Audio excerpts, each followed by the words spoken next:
Assalamualaikum. Waalaikumsalam warahmatullahi wabarakatuh. Baiklah, sebelum kita memulai pelajaran pada hari ini, ada baiknya kita berdoa terlebih dahulu. Berdoa menurut kepercayaan masing-masing dimulai. Berdoa selesai. Sebelum ke materi, Ibu akan mengaksen terlebih dahulu. Arita Novianti. Saya Bu. M. Ilham Kurnia. Saya Bu. Baiklah, pada hari ini Ibu akan membahas mengenai teks anekdot. Yang Ibu akan bahas ada 3. Yang pertama itu pengertian, unsur teks anekdot, dan ciri-ciri teks anekdot. Yang pertama itu ada pengertian. Pengertian teks anekdot itu teks yang lucu, berkarakter, dan juga mengandung kritikan halus yang membangun.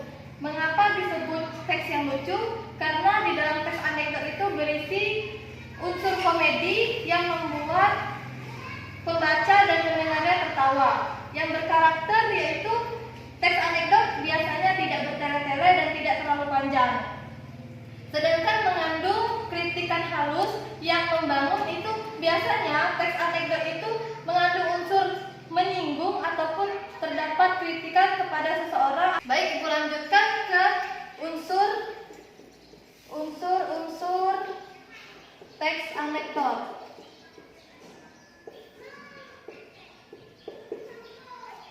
Unsur-unsur teks anekdot itu ada 3. Yang pertama tokoh.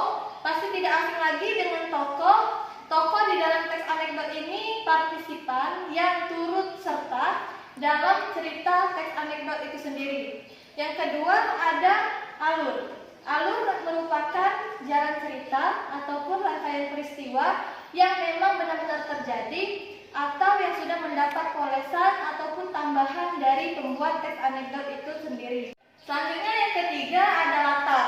Latar yaitu berupa tempat, suasana maupun waktu di dalam teks anekdot bersifat faktual. Artinya yang memang benar-benar terjadi di dalam kehidupan sehari-hari. Baik, Ibu lanjutkan ke ciri-ciri teks anekdot. Ciri-ciri teks anekdot ada 4. Yang pertama dapat menghibur atau mengundang tawa pembaca ataupun pendengarnya. Yang kedua itu untuk menyampaikan kritikan halus seperti yang Ibu katakan di awal tadi. Yang ketiga itu untuk menginspirasi para pembaca maupun pendengarnya. Dan yang terakhir itu menampilkan tokoh yang dekat dengan kehidupan sehari-hari. Sampai di sini apakah ada yang ingin bertanya? Tidak ada, Bu. Nah, jika tidak ada yang ingin ditanyakan, di sini Ibu sudah menyiapkan contoh teks anekdot yang dapat kalian baca dan kalian pahami.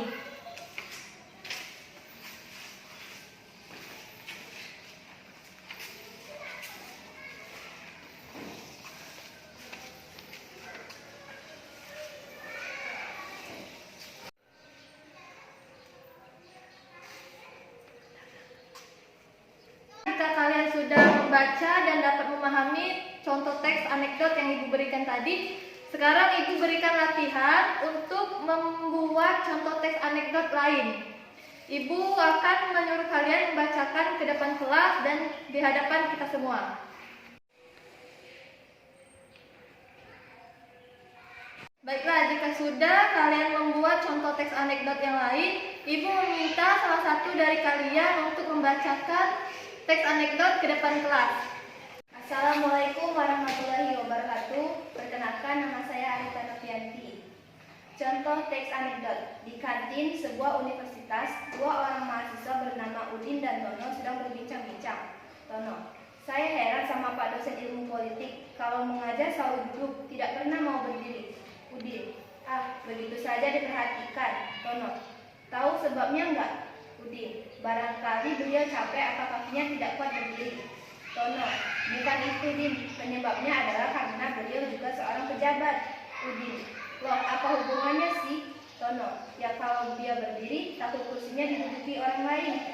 Wassalamualaikum warahmatullahi wabarakatuh. Itulah tadi pembacaan contoh teks anekdot lain. Baiklah, beri tepuk tangan untuk teman kalian.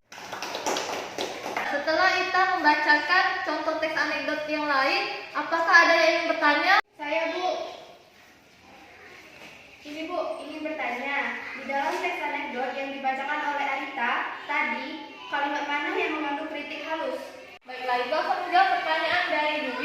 contoh kalimat mana yang di dalam teks anekdot yang dibacakan oleh Rita tadi.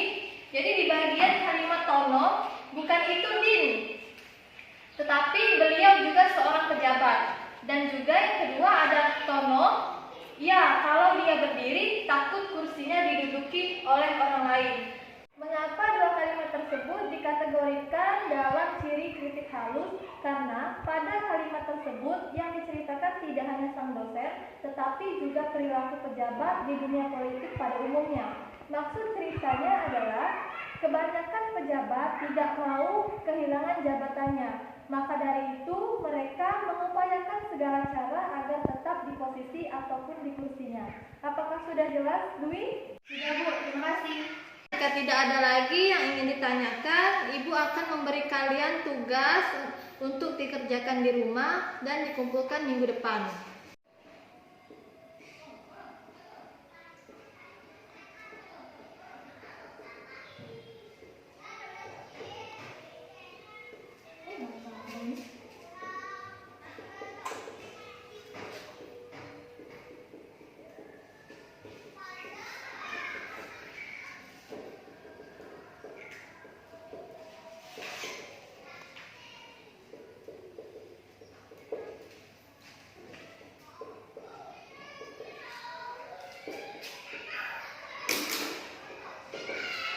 Waktu kita tinggal sedikit lagi, jangan lupa untuk mengerjakan tugas di rumah dan dikumpulkan minggu depan.